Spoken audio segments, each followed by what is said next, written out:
Oh heavens. I had dreamed that the planet was burning due to the use of fossil fuels and non-renewable energies. Dude, that's exactly what's happening. The planet is increasing in temperature. Dude, who are you? How are you even in my house? I'm Steve, and I'm here to show you how inefficient our energy creation really is. For example, you see that factory? You will notice that the gas emissions are produced really quickly from it. Okay, but we can just not use fossil fuels and non-renewable energies to stop the problem, right? Well, unfortunately, in Mexico, fossil fuels are the main source of energy, and unless we change that, climate change is just going to increase and increase. Wait, so like, why should I care? You see little Timmy over there? Just like little Timmy over there, you too will be on fire. Well, maybe not to that level.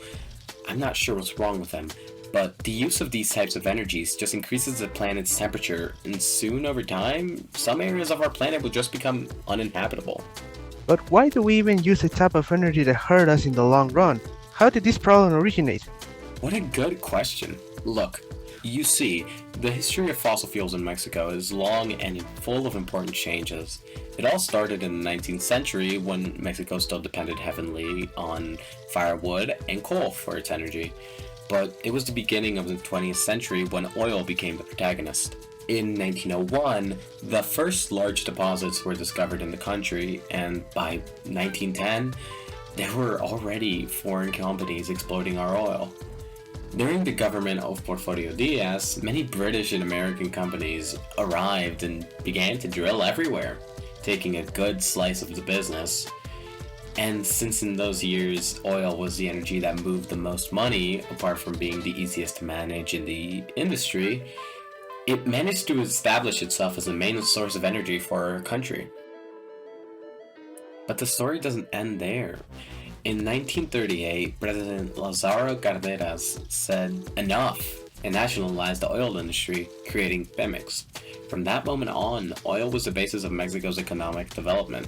Thanks to him, the country grew, modernized, and became a energy powerhouse in Latin America. Oh, so it's due to the use of oil that makes Mexico's fossil fuels the main source of energy.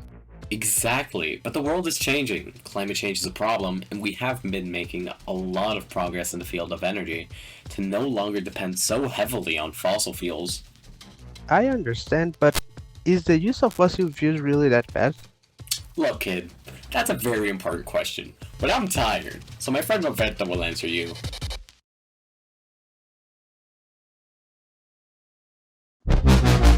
Fossil fuels, such as oil and gas, have given us cheap and constant energy for more than a century.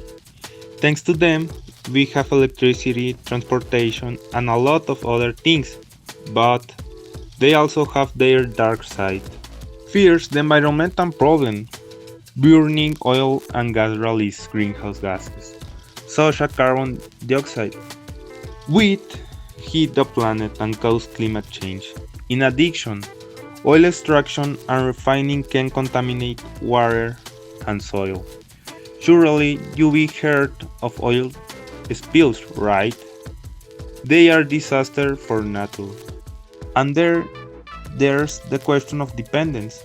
If a country focuses too much on a single energy source, it becomes vulnerable. What happens if the price of oil goes up a lot? Or if deposits begin to run out? Depending so much of something that can be finished is not a very good idea. So yes, fossil fuels have been very useful, but trusting them as if they were eternal, that's a problem. Wow, I had no idea of all those cons. Thank you very much for the information, guys. And for those who are watching this video, I hope this information makes you reflect and think about the course of the planet. Thank you very much for your attention, and see you next time.